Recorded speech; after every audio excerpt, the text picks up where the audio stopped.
Bonjour, lors du dernier cours, nous avons continué à étudier les fossiles. Oui, rappelez-vous, ces roches qui ont pris la forme d'êtres vivants anciens et qui permettent d'avoir une idée de ce qui se passait, de comment était la vie sur Terre il y a plusieurs centaines de millions d'années pour les plus anciens fossiles que l'on peut étudier. Enfin, il y en a certains qui sont encore plus vieux que ça, mais ils ne sont pas à notre portée. Toujours est-il qu'en classe, nous avons vu ce tableau pour bien comprendre comment le nombre de fossiles avait changé au cours du temps. Et vous aviez pu commencer à tracer ce graphique. Donc première chose, vous avez compris que pour tracer un graphique, il fallait une échelle qui était viable, qui était fiable, et donc que cette échelle ne se faisait pas au hasard. Et ensuite, vous avez pu voir sur ce graphique que globalement, le nombre d'espèces a augmenté. Alors certes, il y a eu des diminutions, comme par exemple 250 millions d'années pour cette grande disparition d'espèces, où il y a 65 millions d'années, 63 millions d'années pour la disparition des dinosaures, mais globalement, il y a une augmentation. Ceci est bien la preuve qu'il y a eu une évolution des êtres vivants au cours du temps, puisqu'on part d'un petit nombre d'espèces et qu'au fur et à mesure, de nouvelles apparaissent, et donc c'est bien que ces espèces évoluent et se diversifient, deviennent de plus en plus différentes au cours du temps. Donc ça, c'est ce que nous apporte l'étude des fossiles, la paléontologie. Alors vous notez à la suite du cours, en effet, au cours du temps, de nouvelles espèces sont apparues, point. On peut le prouver en observant le nombre de fossiles présents aux différentes période géologique. Point. À la ligne, nous avons pu remarquer qu'au cours du temps, il y a eu aussi des disparitions massives, virgule, comme vers moins de 250 millions d'années, où presque la moitié des espèces a disparu. Point. Vous laissez la place pour le graphique. Donc au cours du temps, les êtres vivants présents sur Terre ont changé. Point. Bien, pour le graphique, vous laisserez la place, je vous le donnerai la prochaine fois qu'on se verra en classe. Vous laissez une dizaine de centimètres, ça suffit. Bien évidemment. Donc maintenant, la question que vous devez vous poser, c'est mais comment se fait cette évolution? C'est bien beau de voir qu'il y a eu évolution, mais on aimerait comprendre, je pense, savoir comment se fait l'évolution. Donc l'idée, c'est de comprendre comment des caractères physiques peuvent passer d'une génération à une autre. Le caractère physique, c'est pas le fait d'avoir bon ou mauvais caractère, c'est une particularité de la morphologie. Oui, la morphologie, oui, le vocabulaire que vous avez à savoir. La morphologie, à savoir la forme du corps. L'idée, c'est de trouver comment des caractères particuliers, des particularités physiques liées à la forme du corps peuvent passer d'une génération à une autre. Oui, ces particularités physiques, ces critères morphologiques qu'on avait étudiés, souvenez-vous, lors du dernier cours, quand on avait fait un qui est. Oui, c'est ça. Ces particularités physiques, maintenant, il va falloir qu'on comprenne comment elles passent d'une génération à une autre. Et surtout, une fois qu'on aura compris ça, comment ça peut changer au cours du temps. Donc, nous allons commencer par l'étude d'un animal relativement simple à comprendre, le moustique.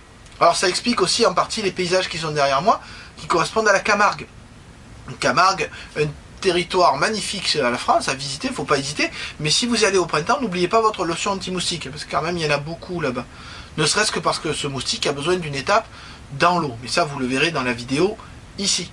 En effet, grâce à cette vidéo, vous pourrez tracer un cycle de vie qui vous montrera comment se transmettent les caractères physiques d'une génération de moustiques à l'autre génération de moustiques. Oui, un cycle de vie.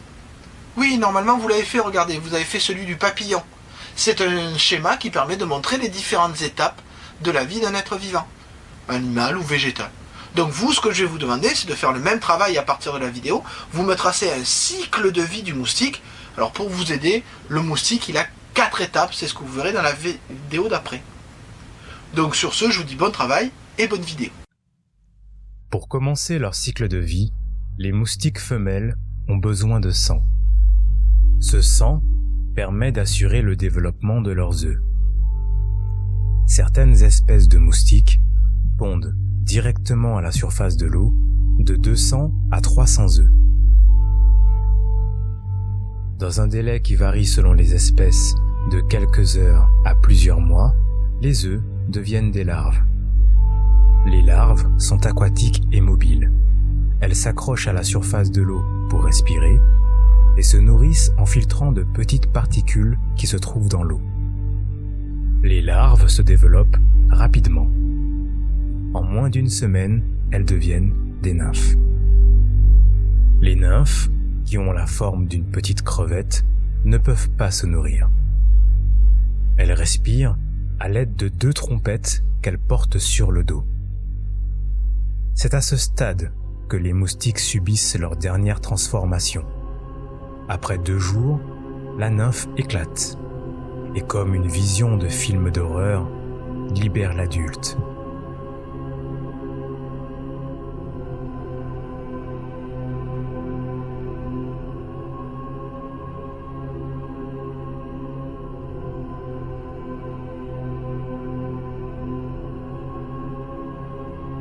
œuf, larve, nymphe, adulte.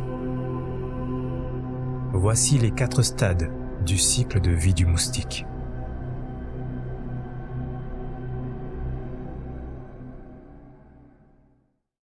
Donc vous l'avez compris, les caractères physiques se transmettent lors de la reproduction. Et c'est ainsi que des particularités physiques liées à la morphologie, comme pour par exemple le moustique avoir des ailes, va passer d'une génération à une autre génération. Donc pour bien comprendre l'évolution et comment elle se fait, il va d'abord falloir savoir comment se fait la reproduction, pour après comprendre comment il y a eu des changements de ces caractères physiques. Mais ça, c'est ce que nous ferons lors du prochain cours. Sur ce, je vous dis à bientôt.